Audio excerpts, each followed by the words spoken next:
your friendly librarian, and I'm back for some book love, so let's chat. I've got a couple of different ideas for videos coming up, and that's why this looks a little ridiculous today. So this won't all be in today's, in this particular video, but believe it or not, if you follow me anytime at all, you know I have big plans and then I run around too much. But I do plan on filming a couple of videos today. So I'm gonna film a regular episode. This is episode 50, can you believe it? So I'm gonna film episode 50 with the books that I've read since the last time we've talked, some book hauls, some revisits, that sort of thing, which I always do. It always goes in that particular order. But then I think it is time, 50 episodes in, I think it's time to film a welcome to my channel video and pin it at the top and let you know here's how I got started and here are the goals for my channel and here's what I want to do. Here are some of my goals. I really enjoy doing these videos. I thoroughly enjoy it. I average, depending on the video, somewhere between 100 to 300 views per video, and that's enough to make me want to continue doing the videos. So thank you, especially if you're a regular time watcher. But if not, welcome, and let us tell you a little bit about what we do here. And we would be me and my dog Stella, who is currently laying right here. I'll insert a picture at the beginning of the video so you can see how she likes to join me for these book chats. She loves when I talk out loud, whether it's to her on the phone or on a video. She loves it. So there's that. That should be reason enough, right? So I'm going to film a couple of these videos, and then I am hosting my book club here tomorrow. So that's a breakout video that I really want to do today. A little before and after, talking to you about book clubs. So be on the lookout for that. And then after I host book club tomorrow, then I'm headed out to my cousin Deb. She lives in Florida. I'm headed out to her house for a week. And then when I come back, we have just a few days, not even a week, before school starts. I'm a teacher. If you've been with me before, you know I teach high school English, mostly freshmen. I have a new class coming up this year called Young Adult Literature, and I've got a stack of books that I've been talking to you about, and I'd like to do a breakout video about that. So I'm just super excited. I'm so glad when I get to be in my library with you in the morning. I think it's going on, it's about 8 o'clock in the morning on, we'll have to set our calendar here in a minute, but July 31st. So happy birthday, Harry Potter. And that's another video that I would really like to do a breakout session. Also, if you've been with me, you know, my library has doors right here, windows on this side and then doors right here, and there's a half shelf here. My kitchen's over there. But I'm terrible in the summer for going in and out 400 times or just leaving the door open if it's not terribly hot, which today it is. It feels like it's 90 degrees already. And they've said it's going to be a super muggy day today. So my door is probably going to have to stay closed today so that we don't just sweat during a video. That wouldn't be pretty. But that means that I have flies today in here, and I've got to get them out of here because, like I said, I'm hosting my book club tomorrow, and I don't want flies going around. I hosted a craft group on Sunday. My shoebox craft is what we're called. There's only about 7 of us, but same thing. It was there was that one fly that I just could not get rid of, and I hate it. I'm sure it's normal. It happens to everybody, but I know it's my fault because I leave my door open too often. There is that. So welcome. Let me get this moved off the table like I normally do, and we'll start talking about the books that I finished since the last time I've talked to you. All right, I'm back. We're cleaned off a little bit. You can see the sun coming through. The sun is right here in the mornings. And like I said, right outside, they're not French doors that open this way, but they're French doors, and there's just one that opens this way, is my porch, which I don't know, it would be a really close battle between my favorite place being my library right here or that porch. I have an awning that you crank out, so I leave it out as much as I can. And that sun coming in the morning, forgot to silence my phone, is just glorious. So this is my favorite time to film for you because it's just the light coming in, just glorious. So let's get to those books. I am currently, you know, if you've been here with me before, I'm always listening to something. So as I was putting the books down this morning when I got up, taking the dog out, all of that, I am trying to get caught up on my podcast. So I've kind of put a pause on my audiobooks. I figure I'll start a new one once I get to Florida. But I really need to catch up on some of my podcasts. So just going to read you a little list of the ones. I think I've talked to you about most of these. But A Beautiful Miss by Elsie Larson and her sister Emma Chapman. I love that podcast. So I'm caught up on that. I am getting caught up on Accused, which is a true crime Cincinnati podcast. I listened to the whole first season, which was phenomenal. I'm not liking the second season as much, but it's good. So I'm in the middle of that. I have Agatha Christie radio plays on there, and I'm trying to listen to the ones that we've already read the books. You know, if you've been here with me before, we are reading Agatha Christie's books chronologically, and we are on like 42, I think it is. But there are a couple of the plays, the dramatized plays on this podcast that I don't think I listened to the first time around, so I'm just trying to catch up on that.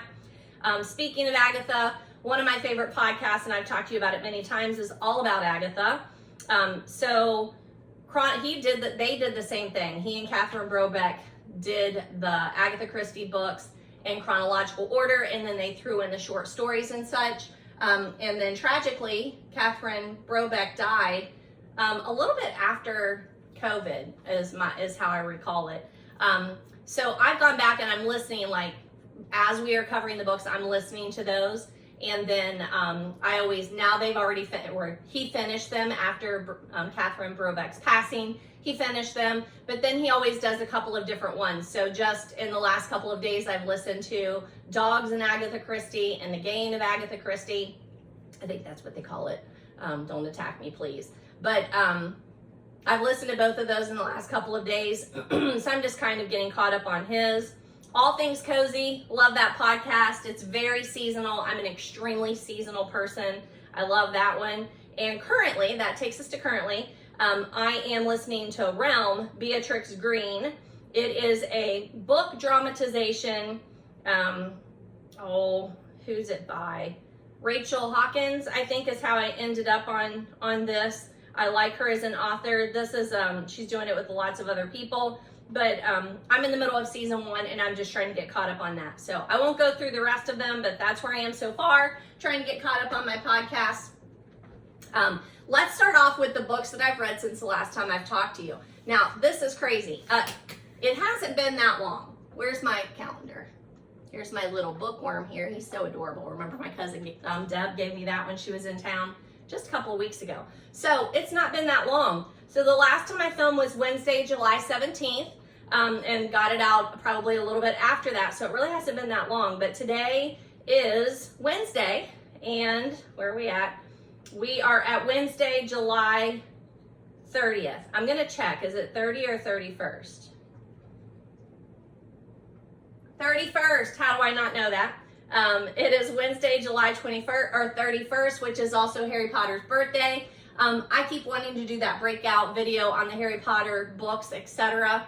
And hopefully, I'm not going to get to it for today, which is his birthday, but maybe we'll do it for Back to Hogwarts in September, which is September 1st, 1 month ish there. So there's that in case you want to know when it is that we have filmed this video. And then I only have 2 physical books of the books that I've read since the last time I talked to you. I only have 2. What do we have here? Oh, these are some of the updates. I only have 2 physical books, but I have a number to talk to you about. Like, what is that number? 61, 62, 63, 64, and 65. So I don't have too many new ones to talk to you about, and then we'll do the revisits. But I wanted to go ahead and do these because I really want to film that book club before and after, and since my book club is tomorrow, I need to do that today. So we will start off with the 61st book that I've read so far this year, and that would be Rich Dad, Poor Dad. Now, this is a reread for me. I've already read this, but I picked it up at a thrift store, and then I have a copy in my classroom, and I wanted to give this out to a couple of people because I talk to a lot of my former students. Like, I keep in touch with them. Facebook is a wonderful thing for that. And I have a former student who has turned into a friend. We talk all the time. Now, he was not a reader in high school. Like, his class came in every week and we talked every week, but we talked about movies, TV shows, and just life, because he's delightful. So John, I don't know if you're listening to this video, but I enjoy you. But what I have noticed is a lot of my guys who did not read very much in high school, if at all, once they graduate, they do start reading. And a lot of them, what gets them reading is finance. They're interested in finance, personal finance. And so I had recommended this one to John, and then I said, you know what, we can read it together. And then I found an audio of it on YouTube. I don't know about copyright there, but it's on YouTube. And that's really what he would prefer doing. We do a lot of podcasts together too. Like, he likes to listen to podcasts. And there's my fly. I'm sorry. It's just gonna join us today. I wish they were cute and then we could be like, oh, look at the cozy little fly, but they're not. They're annoying. Anywho, so then I shared that with him, and then we've both been listening to Rich Dad, Poor Dad. But this is a reread for me. I remembered that it was kind of dated. So I told him I knew he was interested in finance books. So I listed the ones that I had read and said, I do recommend this one. It's got a lot of knowledge in there, but I don't love it. However, the second time around, I was like, man, this has got some really good stuff in there. It's a little dated. It's a little opinionated. It's a lot opinionated. But it gives you good basic knowledge about things, and it also gives you just some things to think about how this man manages money. Now, you know, things that are very difficult to talk about: religion, money. Those are two things that people have very personal experiences with very early, usually in life, and they're hard. They're hard to talk about. They're hard to change, and finance is definitely one of them. This has a narrative that goes along with it. Rich Dad, Poor Dad. So there's a guy, his actual family is not poor, but they don't have a lot of money, and they don't really care that they don't have a lot of money. They're not focused on it at all. And then Rich Dad, a friend of his is rich. His dad is rich. And the way that he runs his business is intriguing to these two boys. And so the rich dad takes this other kid under his wing, and says, I'm going to show you how to change your life. I'm going to show you how to change your attitude to finances, the way that you gather money throughout your life. This is going to change your life. And it does.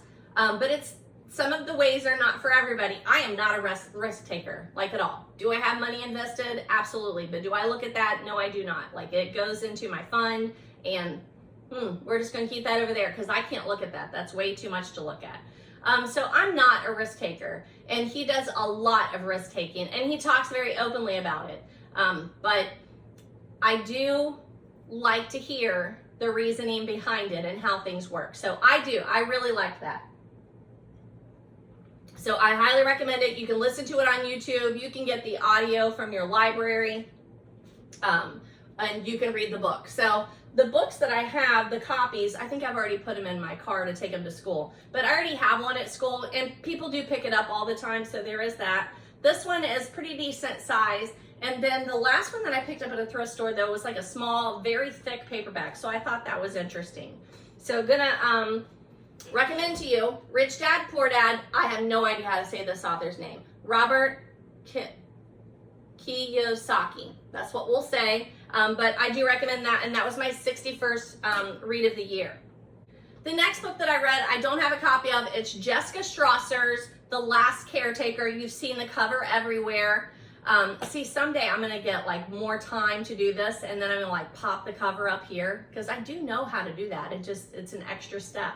But anywho, I have read Jessica Strawser and talked to you about her before. I did a NetGalley reading of A Million Reasons Why, which has several different titles to it, if I'm not mistaken. Too Much to Ask, A Million Reasons Why. So you may know it by either of those two. But I read that back in 2020 on NetGalley. And for The Last Caretaker, which is super popular right now, it came out this year, I read that on Amazon Prime Reads. So some different ways for you to get books there in case you're interested. Jessica Strawser is from my area-ish, about 30-ish minutes away is a place called Loveland, Ohio. And if I'm not mistaken, that is where she lives. And then I think she's also from around here, but I don't think she's from Loveland, but that's where she lives now. I like her books. they present to you, they're very, to me, Jodi Picoult-ish.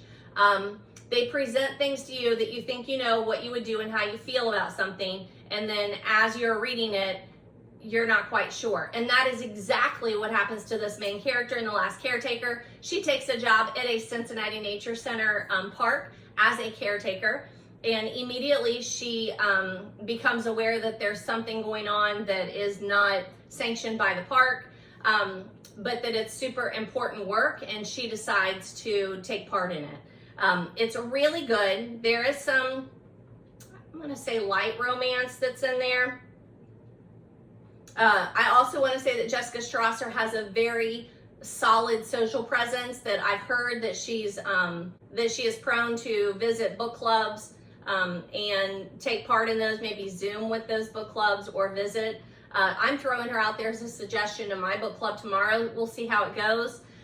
They don't usually like Jodi Picoult books, so I don't know. We'll see what they say. But she's got a great social presence. I follow her on social media. She takes part in a lot of book retreats, book events. I really like her. Pretty sure that she was at the Columbus Book Festival that I went to earlier this month with my cousin Deb, but we didn't see her or hear her speak there. This one really blurs the line between what is legal and what is right. I think that she does that on purpose, like that she sets out to do these sorts of books, and I really like it, the way that it's, the way that they really make you think, and they're entertaining, and they're fast-paced. All of those things come together. I feel like this one has a much slower start than A Million Reasons Why. You know that there's stuff that you don't know, but you're okay with that. Like, her books are kind of like that. A Million Reasons Why was very similar to that. And I feel like this, if you liked that other book, you're going to like this. So my guess is she's one of those authors. Her books are very similar in that if you like this type of book, you're going to like her books. So throwing that one out there, that was number 62. The next book I read, I also don't have a copy of because it was given to me as a beta reader. It's Sleepless in Cincinnati, a romance anthology. It's by the B2B Writing Group. They were set in Scarlet Rose Bookstore in Northern Kentucky, which has since closed. I think that the owners had a health issue. I think that's what happened there. But Sarah Wilson Gregory, J.M. Clark, and J.M. Clark is the one who wrote or who ran that bookstore. They ran another bookstore a couple of years ago in Cincinnati, Tome Bookstore, pretty sure that's what it was called. And then they moved to Northern Kentucky, and then, like I said, pretty sure there's been a health issue, maybe with his wife, and they were unable to continue that.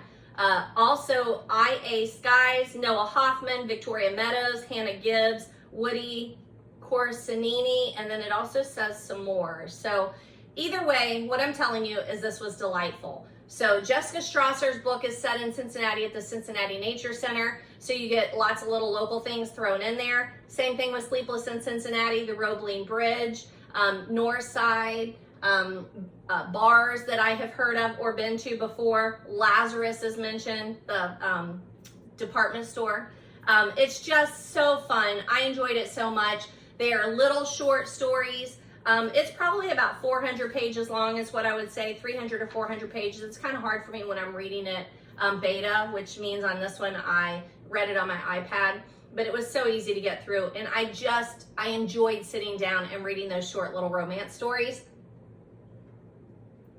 So I know it's available on Amazon if you want to purchase it. I'm not sure what the availability in libraries is going to be yet, but I would think that it should be available in Cincinnati libraries, but I don't know that. Some of the stories are very uplifting, some are humorous, some are dark. So it is a short story collection and anthology, so you should recognize that. Sarah Wilson Gregory's story that starts off, I think it's called Man-Sized Catfish. I think that's what it's called. The banter between the main character and this other guy who thinks she's trying to jump off of the bridge. She is not. The banter between them is just adorable. I love a good dialogue, and this has great dialogue. Noah Hoffman's story, I can't remember what the name of it, Love in Dark Places, Has a very interesting meet cute, has to do with the catacombs. They're not catacombs, nobody's buried there. Well, they are, I'm sure, buried there. The underground in Cincinnati that is no longer in use. I'm actually gonna go tour those. I think it's in October with Duffy Brown and Tanya Kappas and their book event. We are going on an underground tour. Okay, I swear I don't remember seeing all these flies, and then they must really like my windows. That's probably what it is. Anywho. But since I had that tour planned in the fall in the tunnels, I thought that one was really fun. Notes afterwards and about the authors after every short story really adds to it. So whoever decided to do that, thumbs up. That was a great idea. A blind date at the museum center. I just remember that one fondly. That one was lovely. Unexpected characters that I don't normally read about. It feels very much like the rest of the story. It's just a really refreshing take, so I'm glad to see in this collection they took stories from all over the place. Like I said, some uplifting, some really dark, some traditional characters, some non-traditional characters, but you feel it. You can identify with all of these characters. I don't know how I've lived in Cincinnati all my life and never heard of the Lazarus Lizards. But Lazarus definitely grew up, child of the 80s, shopping at Lazarus, but apparently one of the kids in the Lazarus family brought lizards back from someone, and that's the little lizards that we see all around Cincinnati. So they say, but it was adorable. You do have various levels of writers in this, which again I really like for a short story and anthology collection. The fact that there are writing groups, some are published authors, some are not. And that does show a little bit, but again, no judgment. There was one story, then when I got to the end of it, I'm like, we're missing something. If you read it, let me know if you think the same thing. There was one story that just doesn't end, and it wasn't like it doesn't end and it lets the reader decide what happens. There's like the whole story and then a pause and then another scene, and in the next scene I'm like, what just happened? I'm missing information.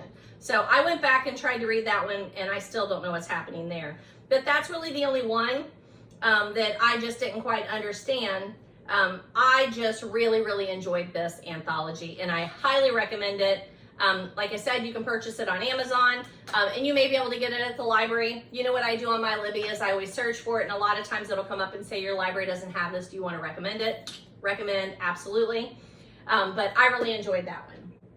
And thank you to the writing group for giving me the opportunity to be a beta reader on that. The 64th book I've read this year is by Miller, C.L. Miller, The Antique Hunter's Guide to Murder. This one popped up because it was narrated by Amelia Fox, and I have been somewhat following her, I guess, since we started the Agatha journey. Her name has just come up a lot. She narrates a lot of the Agatha books, especially the ones with female narrators. She has a show on Acorn that I love called Signora Volpe. Highly recommend that series. I really like her in that series. She has another show on Acorn, I think, that's more of a detective one, and I watched a little bit of that. Second Chance or Second Sight, something like that. But I haven't watched enough of that to know about it. But I just, when her name comes up, I'm instantly like, oh, I will listen to that. I really like her as a narrator. I borrowed it on Libby. This is a very solid mystery. It is not a cozy mystery. It's a very solid mystery about someone who, and it's like that trope, right? Somebody dies, they leave something to someone, it has mystery behind it. I love it. I thought it was really fun. You get the hidden past. She's lived a different life and she's kind of put that behind her, but now she's in the midst of a divorce and reinventing herself, and she's going to go back to that past life. It really worked as listening to a mystery for me. However, I will tell you this. This is one that I started it. I wasn't sure if I wanted to read it or not. I gotta go get a drink. All right, so I can't remember if I said it or not, but I started listening to this. I wasn't sure I really wanted to listen to it, like if I was gonna get into it or not. I wasn't reading it for a book club or anything like that. So when that happens, it's just like I usually just power through. But I listened to probably over an hour, and then I was like, I really like this, but I think I've missed out on some things because I was lightly listening to it. Do you do that? So I stopped, went back, and then I listened to the whole thing and took some notes, and I absolutely loved it. The actual author is the daughter of the Antiques, what's the name of the show?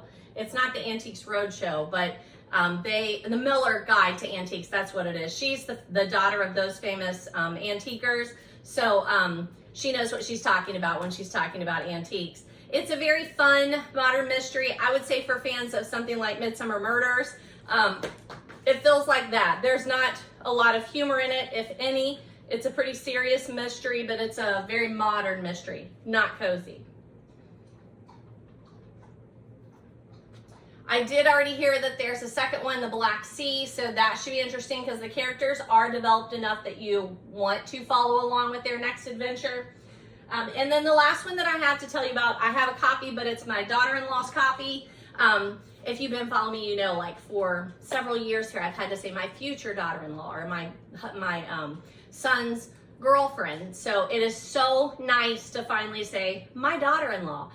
We both love to read, and we love to read a lot of the same things. So she loaned this to me, Every Summer After by Carley Fortune.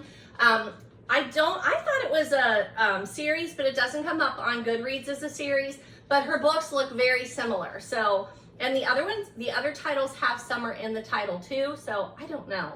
So this is my number 65 of the year, so I feel like I'm doing good on my Goodreads goal. How are you doing? Check in with yourself. I check in with my books about, I would say every Sunday. I try and sit down, look and see where I'm at, where I'm going, where I've been, what I'm getting accomplished, what I want to accomplish. I take a picture of my Sunday stack. So if you're following me on social media, you see my Sunday shelfie or Shelfie Sundays. And just kind of make sure that I know where I'm at and I'm getting things done that have to come up, like the Duffy Brown, the Tanya Kappas. Stella found her stash of bones in there.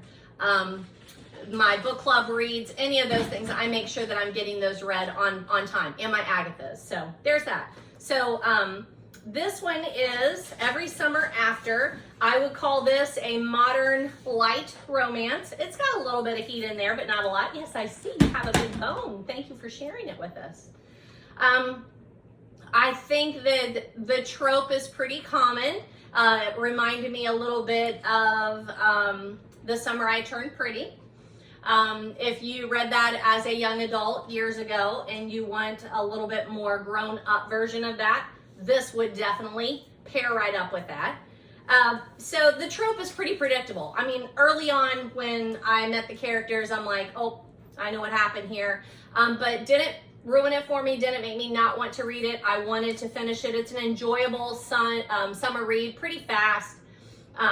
Persephone is returning to a lake house that her family always spent the summers at when she was growing up. There are two brothers that live next door. She had fallen in love with one of the brothers, and they dated, became a couple over the summers. And even when she would go back home, which I think it's in Canada, when she would go back home, they would keep in touch. They kept their relationship going. And then one summer something happens and she just leaves and they don't see each other for about a decade.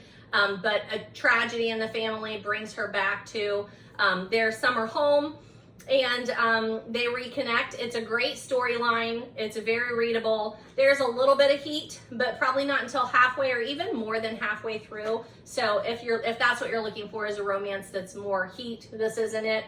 But it's a good story and I really enjoyed it. That is Every Summer After from Carley Fortune.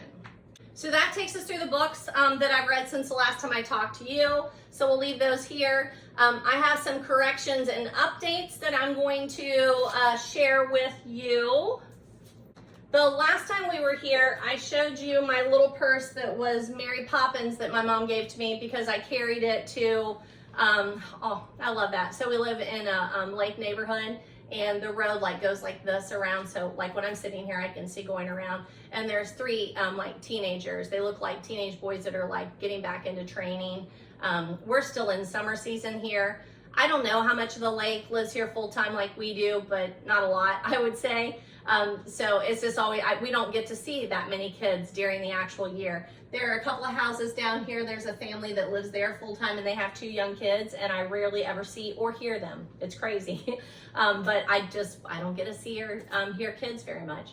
But the 3 boys just ran by. They look like they're, getting ready to condition for football or something like that. So it's fun. Anywho, we love where we live.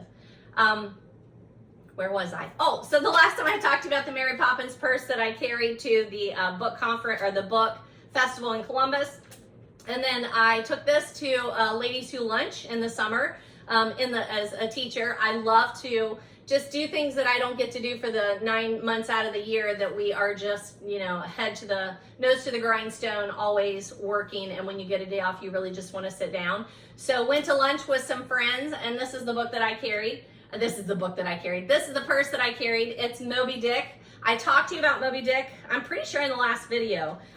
So it has a strap like this, so it's easy to carry, or you can just carry it as a clutch.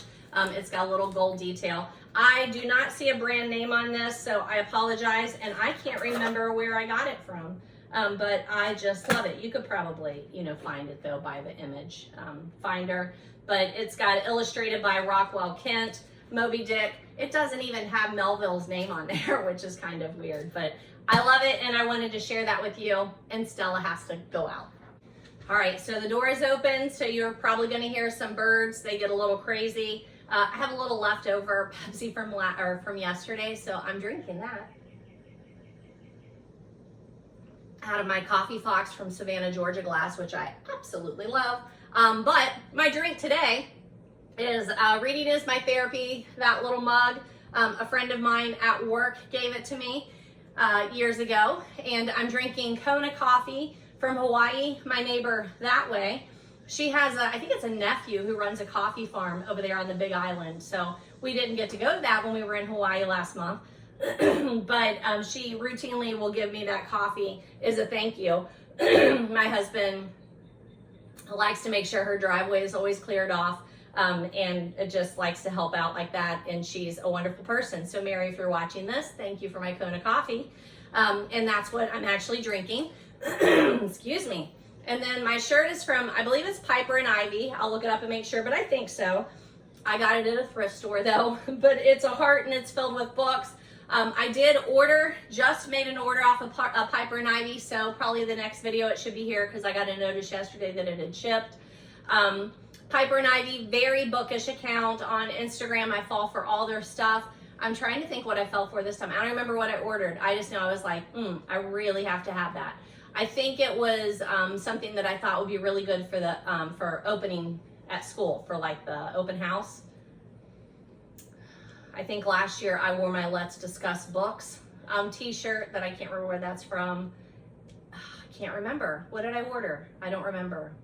Anywho, but this is from there. I've ordered other things from them before. They're very bookish and I love them.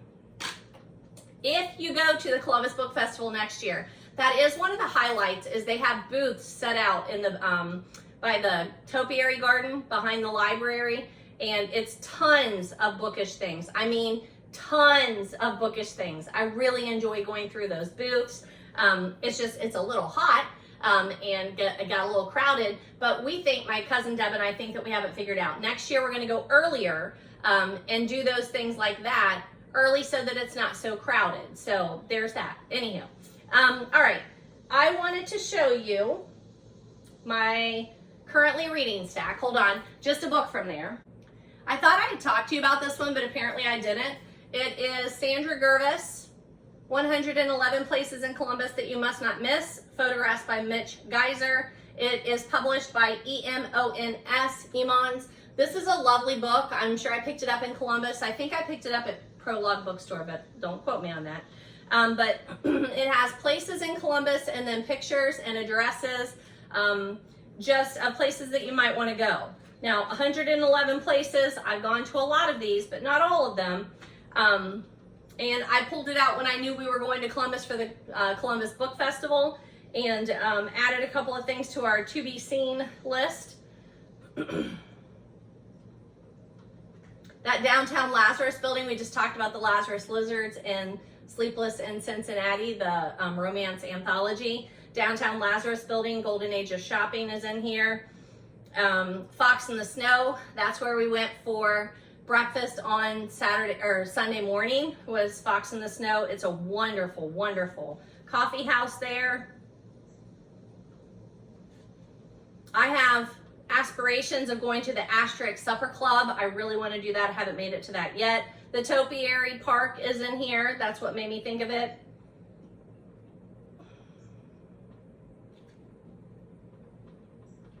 The Cream and Nut Company, which is a candy shop up there. So just a great little book, and I have flipped through this book, read numerous ones. So after we went up there, then I'm like, you know what, I'm putting that on my currently reading list, and I'm going to actually read through it and then transfer some of that information over to my visit document that I keep a running list of places that I want to visit or places that we visited that have been our favorites. I am a list maker, a scrapbooker. Couple of other things I wanted to mention to you. I did add these candles. Where are they? There's one here, one there, one there, and one there. I added them. My daughter-in-law had them from the wedding, and I said, hey, if you have any extra of those candles that are battery operated, I think those will look really good on my shelf.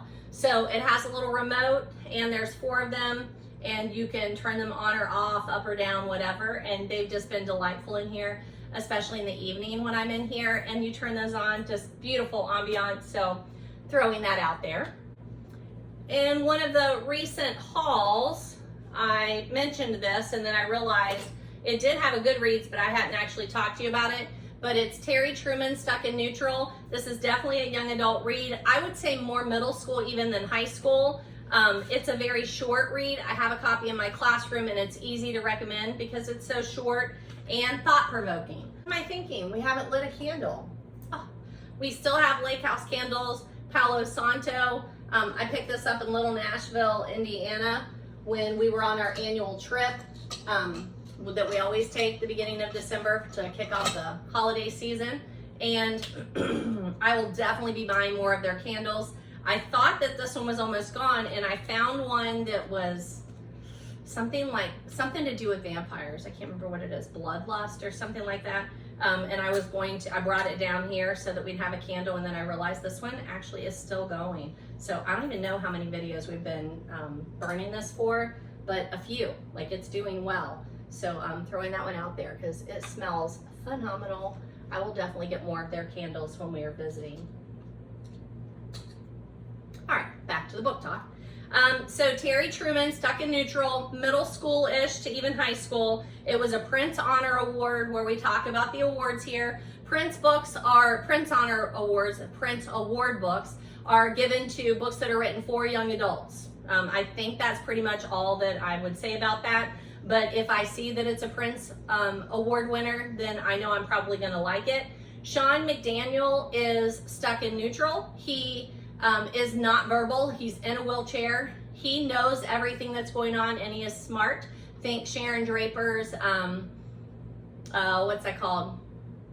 Sharon Draper's, you know what I'm talking about, I can't think of it. Out of My Mind, which is being made into a movie, or has been made into a movie, I'm not sure at this point.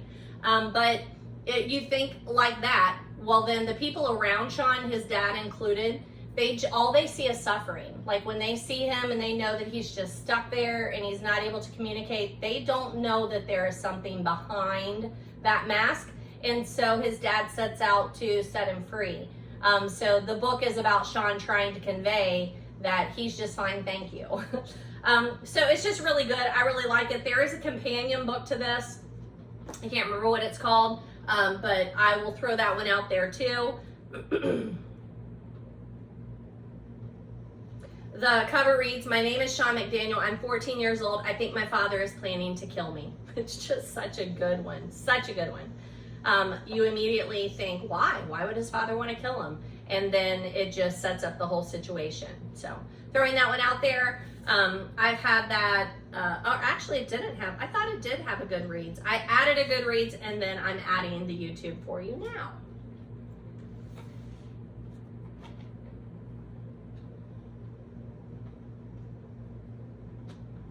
The next one I wanted to just add was Michael Connelly's The Poet. I've talked to you about Michael Connelly numerous times, but somehow when I unearthed this book, and I already had it on my shelf, I just didn't have it on my list of books that I've told you that this is on my TBR. I talked to you about Michael Connelly, in a number of videos, starting back on episode 26 and lastly on episode 40. Bloodwork is my favorite book by him. I recommend it all the time.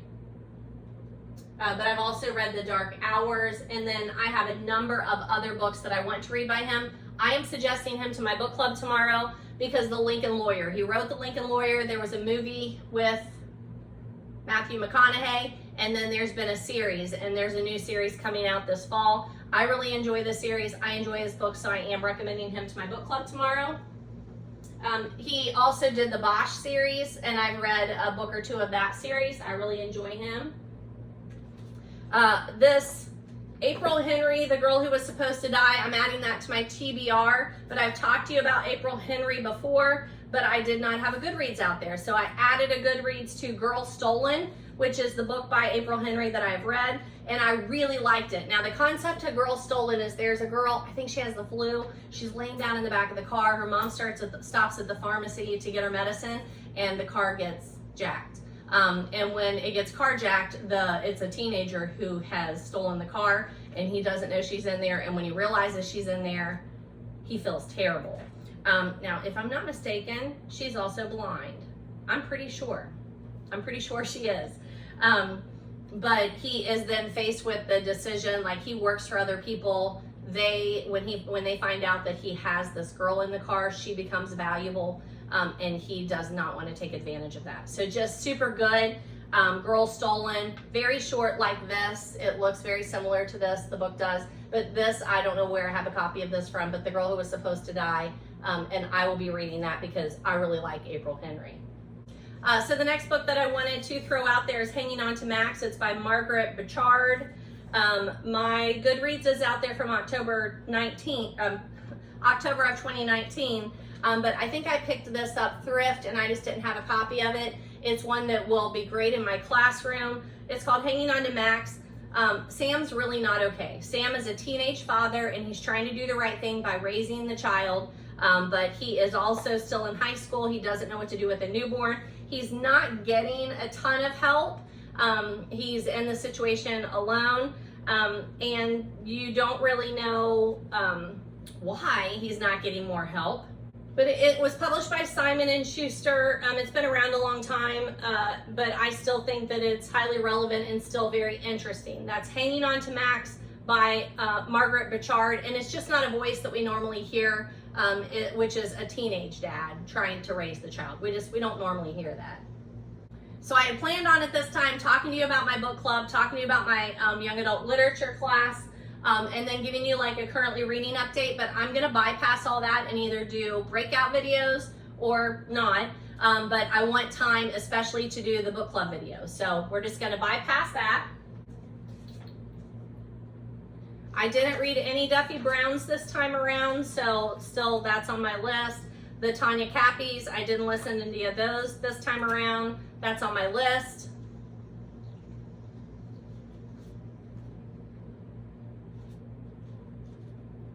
I did put all my Murder, She Wrote books in order, so I looked to see what I had and what I need, since I am now very dedicated to reading those Murder, She Wrote books in order.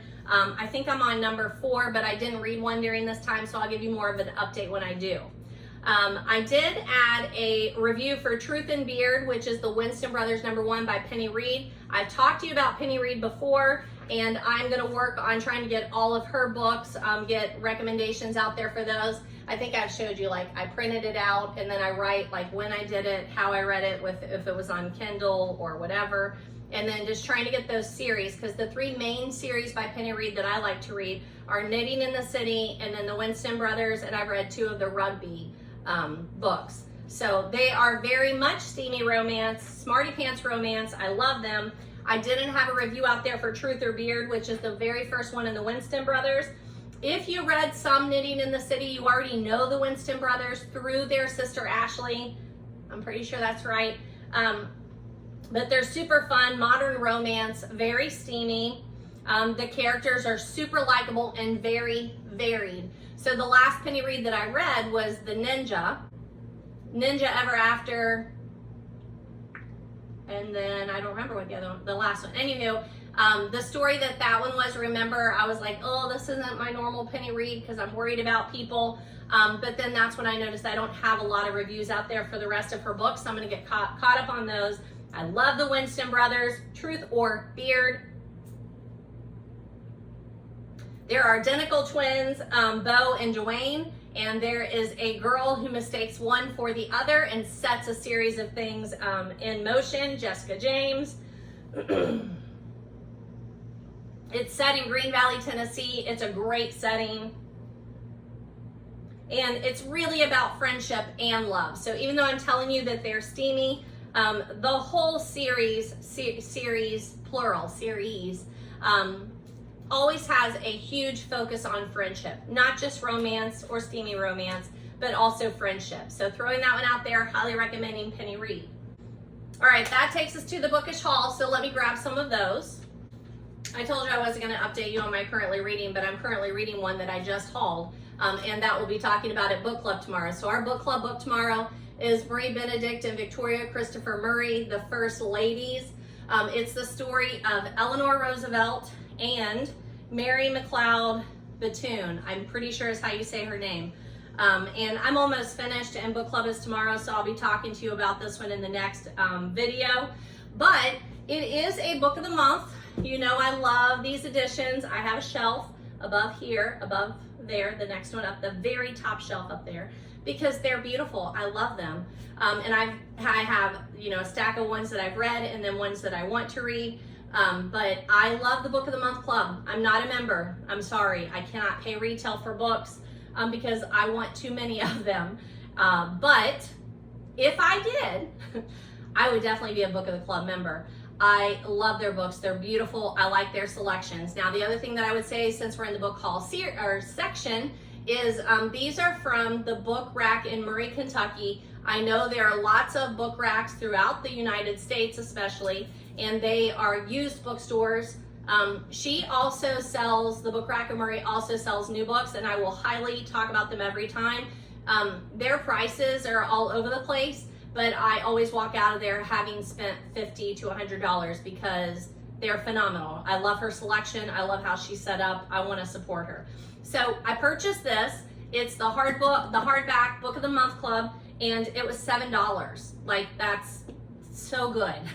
I have been looking for a copy of this book for the last year because when we do meet tomorrow, we will set our reading list for the next year. So you have a year to try and pick them up. So I try my best to get those books secondhand, thrift store, or, you know, borrow them, whatever. I try and do that more than purchasing the books because we do read, you know, 7 to 10 books a year, I would say. So I was thrilled to find a copy of this. And I'm not a big historical fiction person to start with, and that's what my book club always chooses, it seems like. So I wasn't crazy about reading this one, and it's been super good. I'm always glad that I've read it, but pick that up at the book rack in Murray, Kentucky for $7. That is the First Ladies Club, and I will talk to you about it more in my next video.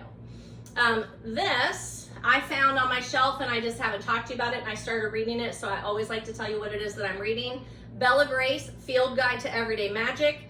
The date on it says display until March 30th of 2020. So I've had it for a while. It's published by Stampington and Company, but it's a journaling book.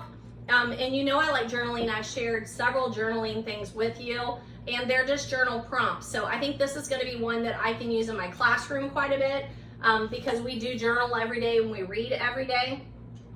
So just throwing that one out there so that you can see it, and then I will let you know. But if you're someone who likes to journal, it says 120 pages of journaling prompts, list making spaces, and more. Journal and write right inside this book, soul searching questions to ask yourself. And I have not written in it, so it'll be one that I can take to school and share. And I'm happy that I get to do that. And that somehow it just, I had it mixed in with my magazines because it does look like one of those really pricey magazines, right? I have a couple of books that I don't have copies of because I bought them for my daughter-in-law, and then she'll read them and then I'll read them, but left them there with her. And that would be A Slow Fire Burning by Paula Hawkins, Love on the Brain by Allie Hazelwood, and Maybe in Another Life by Taylor Reid Jennings. Is that how you say her name, I think? Taylor Jennings Reid. So she has copies of those, but they're on my to be read list, so I'm going to mention them to you. We started reading this series because we found it down there. It's self-published. It's a little pricier. It's $8 for a paperback, but we've seen them quite a bit. And then I bought the first one in the series a couple of trips ago, and I read that, and then I left it there with Hunter. But it is so good. I really like it. It is a thriller, and it looked like it had a pretty big following on Goodreads, so I went ahead and bought the second one. So it is Elle Gray, Blake Wilder, FBI mystery thriller. Blake Wilder is the main character, Elle Gray is the author, and this one's called A Perfect Wife. So I've already talked about the first one, which was, I don't know, it doesn't say it on here. I don't know why, and I didn't put that on there, but I've already talked about her first book, but I really like this series. It's a thriller. If you like the Ruth Wares, and those kinds of thrillery books, Megan Miranda, you're gonna love this, Elle Gray. So highly recommend. It's on my to be read list. I picked up a copy of Barbara Kingsolver's Unsheltered. I don't know how I haven't read this. I love Barbara Kingsolver. I will read everything by her. I know I haven't read all of hers, but I'm trying. I love her. This was $6. It's a hardback. So at the book rack in Murray, downstairs, there's some new titles when you first walk in. She has a display, and then she has racks and racks of used books. Most of those are paperback, and then hardcovers are upstairs. But the hardcovers are, you know, usually very reasonable, like $5 or so. Like I said, this one I think was whatever I just said, $6. But they're very reasonable.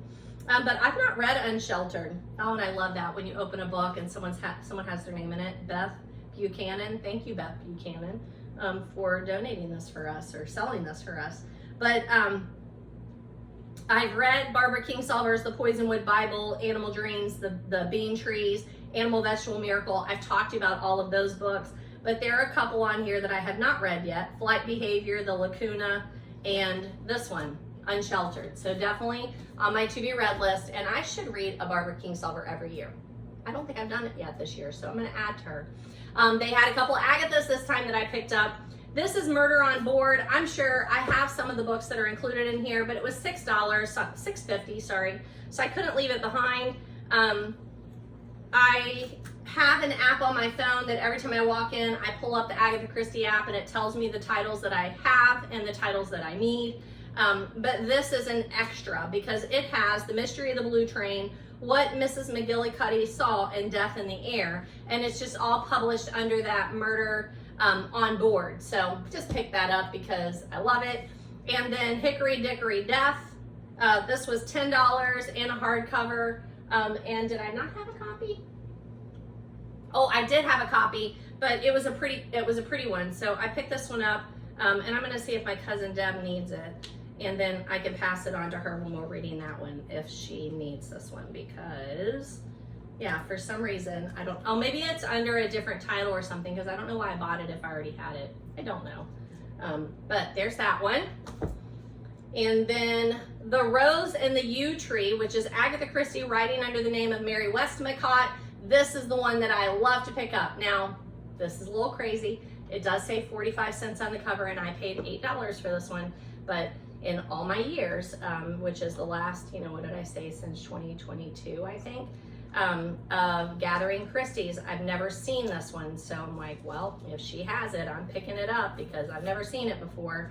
And this is one that is written under the name of Mary Westmacott. So she also wrote A Daughter's Daughter, which I do have a copy of, The Burden, Absent in Spring, Giant's Bread, and An Unfinished Portrait. All of those are under the Mary Westmacott name. And I think the Mary Westmacott name is because they're romances, not mysteries. I think that's the kicker with those, but I haven't done any of those yet, so we'll see. But I couldn't leave that one behind even though it was $8. That's okay. And then I picked up Remember Death, only to find out that I have many copies of this one, but they come under a different name. So you have, there's Remember Death, original British title, Sparkling Cyanide, and this is the one that we're doing now. And then I had that, and I had that, and I had that. So even though I have the app, I often make mistakes, but it's also hard for me to not pick up a copy that looks different. That, you know, some of these are pocket books, like that one's 95 cents. This one was $3.95. This one is 45 cents. This one, which is my favorite, doesn't say, but it's lovely. And then this one was $3.50. So they have great covers. It's just hard for me to walk away from them. It really is. But I picked that one up from the Book Rack in Murray also. And then the Mysterious Mr. Quint. No, sorry. We left the Book Rack of Murray, and on the way out, so I went here with my daughter-in-law and got a couple, you know, books, and then she got a couple of books. So those are all added to my TBR. I don't know. Oh, here it is. And then as we were leaving town, like we normally, during the school year, we leave after school and we drive down there, and it's like 6 or 7 hours, and you know, we like pick up fast food on the way down there, and then we are leaving on Sunday, and it's you know, 7 hours back, and we've got to work the next day, so we're in a hurry. So for this last trip that we were down there, we weren't in a hurry. We left on Friday morning and drove down there. We stopped in Louisville, and then on the way back, we also were not in a hurry. So when we were leaving, I'm like, hey, just pop me by the Goodwill there. It was on Monday, actually. And let me just run in and check their books real quick. And I got this, The Confessions of St. Augustine. Their books, I want to say, were $1.99. I'm pretty sure that's right. But I have read The Confessions of St. Augustine, but this is just a beautiful edition. So I had to pick it up for $1.99. See, I want you to see like what that looks like without the book jacket. I'm a book jacket person though. If it comes with a book jacket, I leave it on it. But these are so super pretty. This has a, on the book jacket on the inside, a reading list. That's what I need, is one more reading list, right? But it has, which of these outstanding books do you want to read? And then it's got a ton of classics listed. There's just regular ones, and then miscellaneous, and then Modern Library Giants definitive text, and then miscellaneous again. So I love that. That's awesome.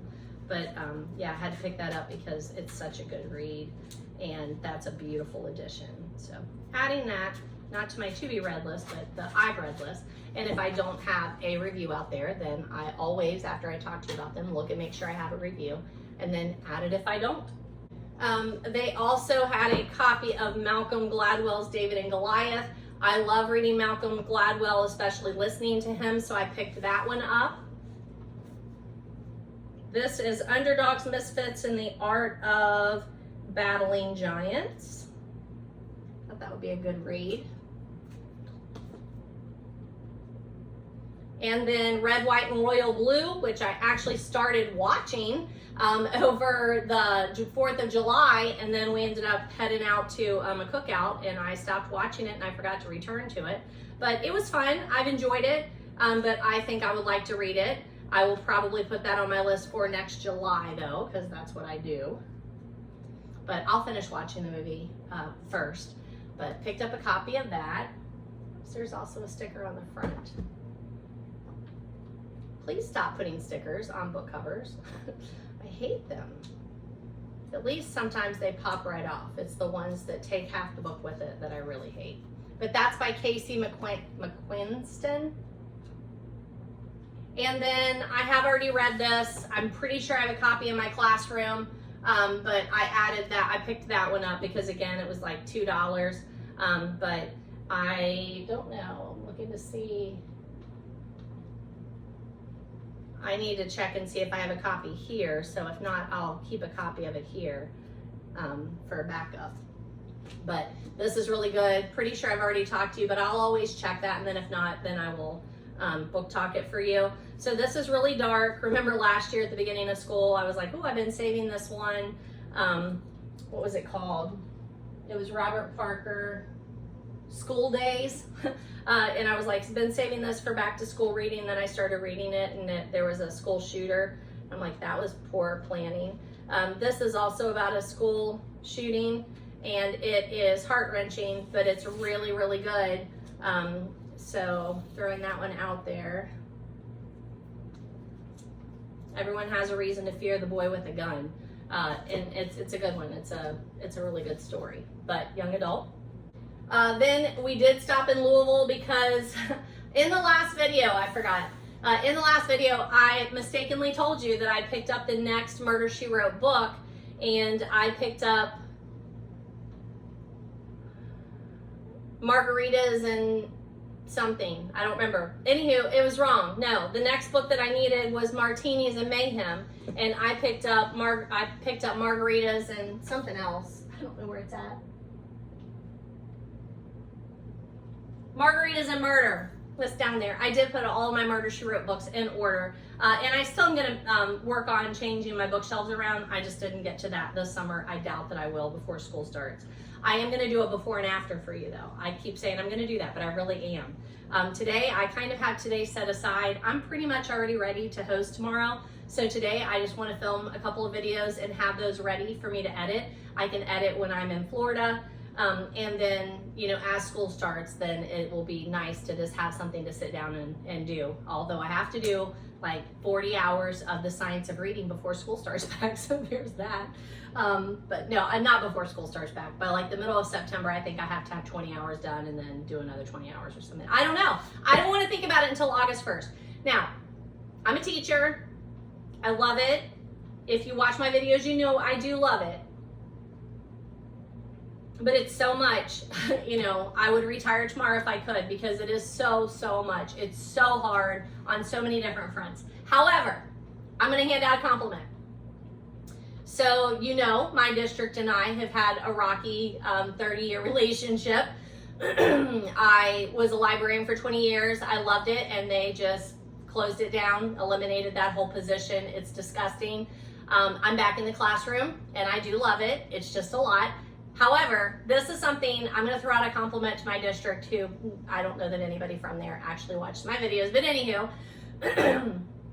they are very good at not sending out that welcome back to the school year, welcome to the new school year, until August 1st or after. Now, a lot of times it will be August 1st, so probably tomorrow. It might be in the mail today. The letter will be in the mailbox waiting for you on August 1st. But they're really good not to send that letter out in July, and I really appreciate that. My daughter-in-law is also a school teacher in Kentucky, and they've had to do professional development throughout the summer. And then like when we were down there like 2 weeks ago, she kept getting emails on like, here's what we need to do, here's what's happening, here's when you need to be where, whatever. And I was appalled. Like, you know what? Stop giving teachers a hard time about having the summers off. We don't have the summers off. We're doing professional development. We're doing all those things that we did not get to do because we were working 12 and 14-hour days throughout the school year. Don't give me that. Anywho, if you're going to keep giving us a hard time, then give us the time off. But what happens is people say, oh, teachers, they get the summer off. No, I don't. I work all year long. But those 9 months that we are actually in school are 12, 14 hours. It's ridiculousness how much work that it takes to do it. However, then in the summer, it's like trying to play catch up, or you're trying to get your other certifications, or like the science of reading thing. It is in addition to my regular job, but it is required. I don't have an option there.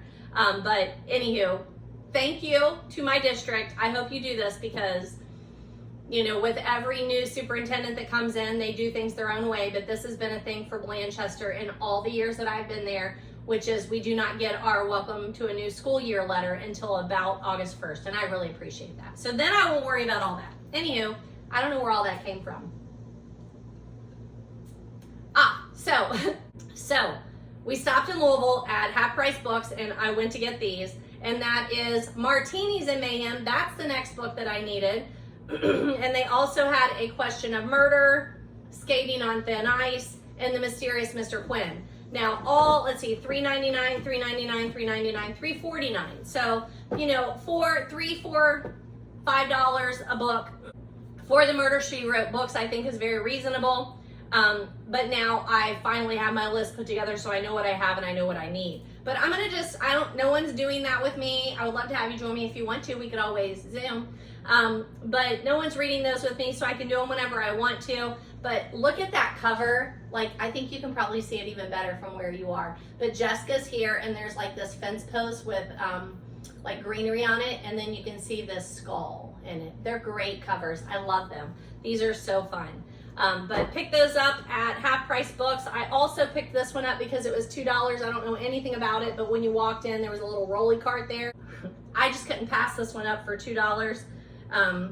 It is Winter Wonderland, a Christmas Quartet, Nocturne Falls Universe, and it's got this little pumpkin with NF on it for Nocturne Falls.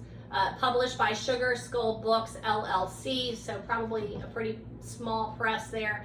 I love small press, and this one just looked great. It looks like the Patron from Harry Potter. So picked all those up in Louisville at Half Price Books. Okay, that takes us to a little bit of book news, and then I'm going to end this video and I will film the book club video.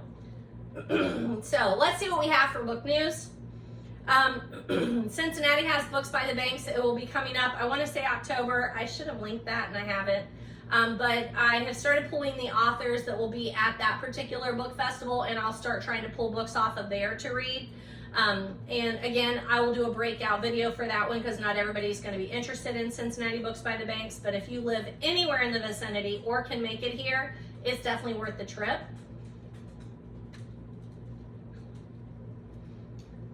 Books to movies. I have a Roku TV, so I don't know how it works on yours, but on my Roku TV, when you turn it on, there is a search feature. Excuse me. I have been looking for a show that I heard that Hugh Laurie does about P.G. Wodehouse. Is that, I'm saying that right? And that was Stella.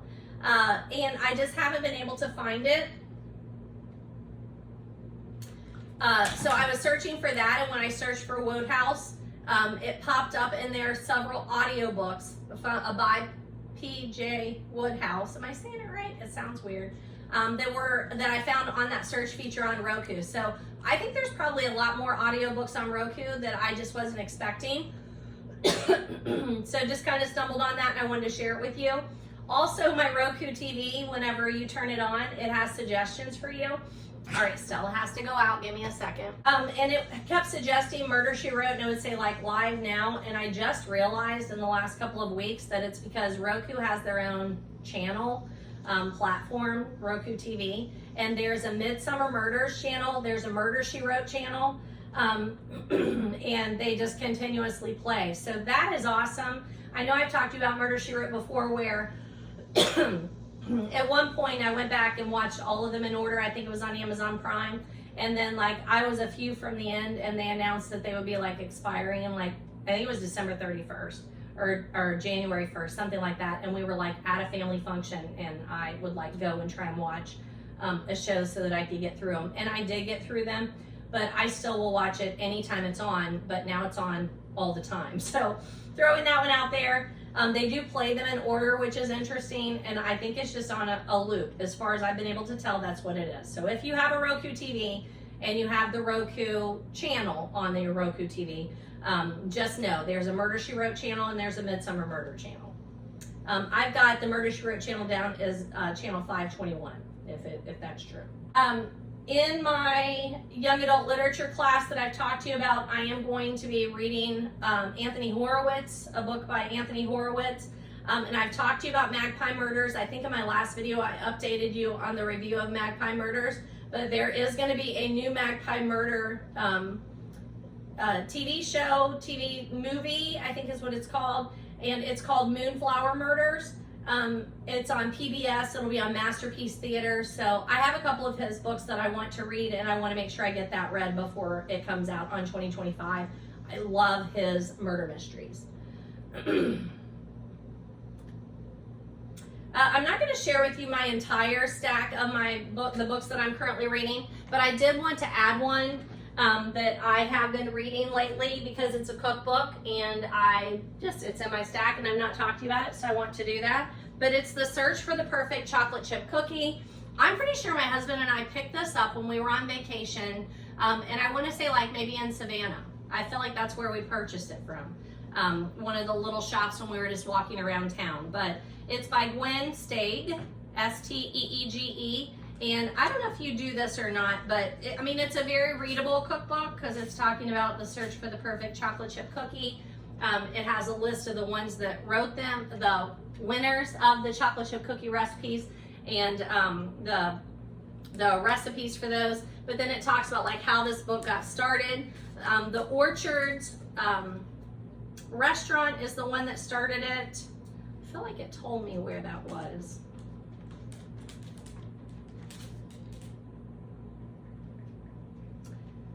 This was written back in 1988, so it's not a new book.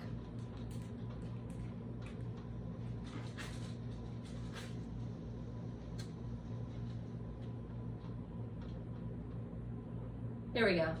The last function struck the fancy of Chester Soling, owner of the Orchards, an inn in the Berkshires of Western Massachusetts and part of the Chesterton Inn chains. So there you go. But I don't know if you do this or not, but like when we have a recipe and we make it, we always make a little notation. So it looks like we made this first one in May of 2009, and that's for the Orchard's chocolate chip cookies. And then it talks about chocolate. We made another one here in July of 2007. So I'm just gonna make some of these recipes and work my way through it and then read the book as I'm making those. So I did want to share that with you. Like I said, I am flying out to Florida on Friday to be with my cousin Deb for a week at the beach where they live in Englewood, Florida. And I am going to take an Agatha with me because then we will be meeting next Friday. I will be back home and Zooming for Sparkling Cyanide, that one, also called The Remembered Death. Deb, let me know if you need a copy of this because I have 4. And then I'm also going to take a book that she gave me called Murder, She Wrote. By the time you read this, you'll be gone, or I'll be gone. And it is a advanced reader's copy, so I'm going to take that so that I can read it and leave it there. And then I also borrowed from my daughter-in-law Beach Read by Emily Henry. I've read an Emily Henry before, Friends, something about friends. But I thought Beach Read, I have to take it when I go to the beach. So all of those are going with me to my cousin Deb's next week. And that's it. So I've been filming for an hour and a half. I will cut that down for you. That may be the shortest video I've ever done on here, is a regular one. But I will be saying goodbye to you, and then I'm gonna film the breakout video on book clubs. So I just want to talk to you about book clubs, a little bit of history about ours, and then show you some of the books that I'm going to recommend to my book club tomorrow. So that's where we are. Thanks for joining me, folks. You know, when you came, it was lovely in here. The sun was just gloriously shining. It is still very sunny out, and you can still hear the crickets. I don't know what they are, not crickets, some kind of insects that are out there making lots of noise, but the birds have not been very loud today. Of course, I didn't feed them this morning because I'm washing their feeder. That might be why. My husband was working in the garage earlier this week, and he came in and he said, there's a bird in the garage and it won't leave. Like, it's being really weird, it's acting weird. I said, yeah, that is strange. I don't know why that is. And then he waited and he came back and he said, did you feed the birds this morning? I said, no, you know what, I've been busy because we were getting ready for the hosting of my craft club. I said, I forgot to feed him. And he said, I'm gonna feed it and see if that's the problem. Okay, so he's in the garage.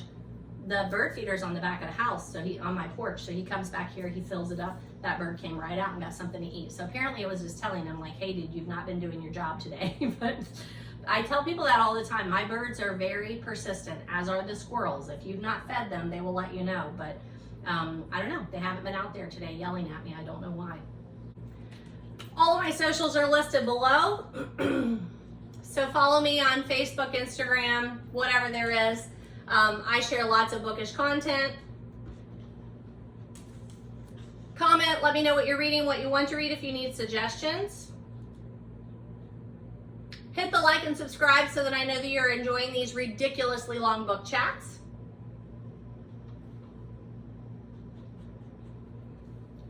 And thanks for joining me in my library this morning, and I hope you will check out some of my other videos. Enjoy.